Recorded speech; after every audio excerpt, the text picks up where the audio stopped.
like a buttercup. You're a Barbie doll. Show them all what I'm made of. Strut down the hall. Won't stop till I get enough. Happy holidays, everyone. It's Christmas Eve, and I hope you are all cozy and ready for some holiday cheer. Same to you. But while most folks are probably hanging stockings and wrapping last-minute gifts, thousands of travelers got a very different kind of surprise earlier today. Can you imagine you're at the airport, bags packed, maybe even some presents tucked away, ready for takeoff, and then bam, a nationwide ground stop for American Airlines. Definitely not the kind of holiday surprise you're hoping for, especially when you're eager to get to your loved ones. Yeah, and that's exactly what we're going to be deep diving into today. We're looking at this Fox Business article that breaks down what happened and what it means for, well, all of us, really. I think it's a good reminder that even in this day and age, we're not immune to these kinds of disruptions. Exactly. Okay, so let's get into it. The article says American Airlines issued a nationwide ground stop on Christmas Eve morning. This affected all their flights across the country. And it lasted for about an hour, which, I mean, an hour might not seem like a long time in the grand scheme of things, but when you're stuck at the airport, every minute feels like an eternity. Oh, yeah, especially when you're trying to get somewhere for the holidays. And get this, the cause, according to the article, was a vendor technology issue. Now, that phrase, vendor technology issue, really stood out to me. What does that even mean? Well, it means that the problem wasn't directly with American Airlines systems, but with a third-party company they use for, some aspect of their operations. Okay, so like software, hardware, data services, that kind of thing. Exactly. But the article doesn't give specifics, so it's kind of a mystery what actually went wrong. Oh, wow. Okay, so we have this mysterious vendor technology issue that brings a whole airline to a halt. So while American Airlines was trying to figure this whole thing out, what was going on, like on the ground, the article mentions Down Detector, which honestly I'm not really familiar with. Yeah, so Down Detector is a website that basically tracks outages and problems that people are reporting, like for all sorts of different online services. So like, is it kind of a crowdsourced thing? Exactly. And in this case, they got almost 2,000 reports of issues with American Airlines during the ground stop. Wow. So people were definitely noticing. I bet social media was blowing up too. Oh, absolutely. The article talks about how passengers were all over social media sharing their experiences. There were reports of people stuck on planes, others sent back to the gate, just, waiting for updates. Ugh. I can only imagine the stress, especially on Christmas Eve. It's one thing to have a delayed flight, but being grounded with no idea when things will get moving again. Yeah, it's a whole other level of travel nightmare. And it makes you realize how much we rely on technology for air travel to, even function. Yeah, you don't think about it until something like this happens. And then suddenly it's like, oh, wow, a single tech issue can bring a major airline to a standstill. Absolutely. So the article focuses on one traveler in particular, Morgan McMahon. He was at LaGuardia Airport in New York, trying to get home to Texas for the holidays, and he was actually already on the plane when the initial delay was announced. I can't even imagine. I know, right? And what's funny is that at first he thought it was just a weight balancing issue, like something routine, a minor inconvenience. He had no idea it was a system-wide shutdown. Yeah, talk about a plot twist. Right. So how did American Airlines handle this whole situation? Well, according to the article, they started communicating with passengers on X, formerly Twitter. Their initial statements were all about safety, assuring everyone they were working to resolve the issue. Okay, yeah, in that situation, safety is obviously the top priority. But what about addressing those stranded passengers, like their concerns and frustrations and everything? They did apologize for the inconvenience, and promised to get everyone to their destinations as quickly as possible. Okay, but did they say what caused this vendor technology issue? Well, that's the thing. The article points out that they never actually revealed the specific cause of the problem. And I think that lack of transparency really matters, especially when so many people are affected and everyone's anxious. I think you're right. I mean, if I were in that situation, I think knowing what was going on would at least make me feel a little bit better. Absolutely. It shows accountability, and it helps build trust.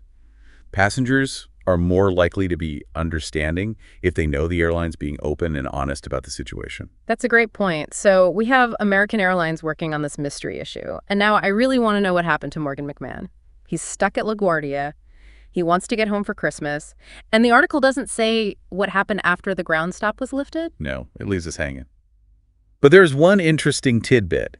He suggests a $100 credit from American Airlines to make up for the whole ordeal. $100 for a nationwide ground stop on Christmas Eve. I mean, it kind of seems fair to me. It does make you wonder what kind of compensation is actually standard in these situations. Good point. I mean, do airlines typically offer anything? What are our rights as passengers when something like this happens? It's a great question and definitely is something worth exploring. Maybe we can even do a deep dive on airline compensation policies and what passengers need to know in these situations. I love it. Consider it added to the list. It really makes you think, too, about the bigger picture. Like, this isn't just about delayed flights, right? Mm-hmm. This whole thing could actually impact the airline industry as a whole. Oh, interesting. In what way? Well, think about it from like an investor's perspective. If one little technical glitch can ground an entire fleet of planes, it raises some serious questions about like the reliability of an airline's technology. Yeah, that makes sense. Investors might start looking at airlines differently, like demanding more robust systems to prevent this kind of thing from happening again. Yeah, no airline wants to be known for having like unreliable tech, especially during busy travel times when the stakes are so high.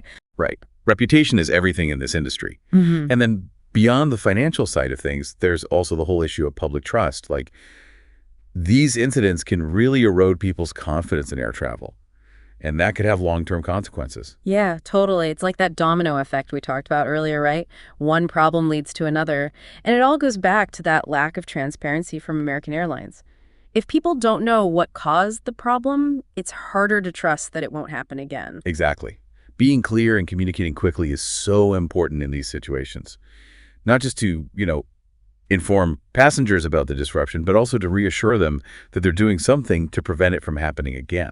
So this ground stop could actually be a turning point for the airline industry, like forcing them to really look at their technology and how they communicate. I think that's a really good point. It forces us all to think about like how much we depend on technology and to really think critically about the systems we rely on. And not just in aviation, but in like every part of our lives. You're right. It's like a reminder to always have a plan B, or maybe even a plan C. Absolutely. Backup plans are always a good idea. And, a little patience can go a long way when things go wrong. Speaking of navigating disruptions, I'm really curious what happened to Morgan McMahon. Did he ever make it home to Texas for Christmas? I wish I knew. The article doesn't tell us.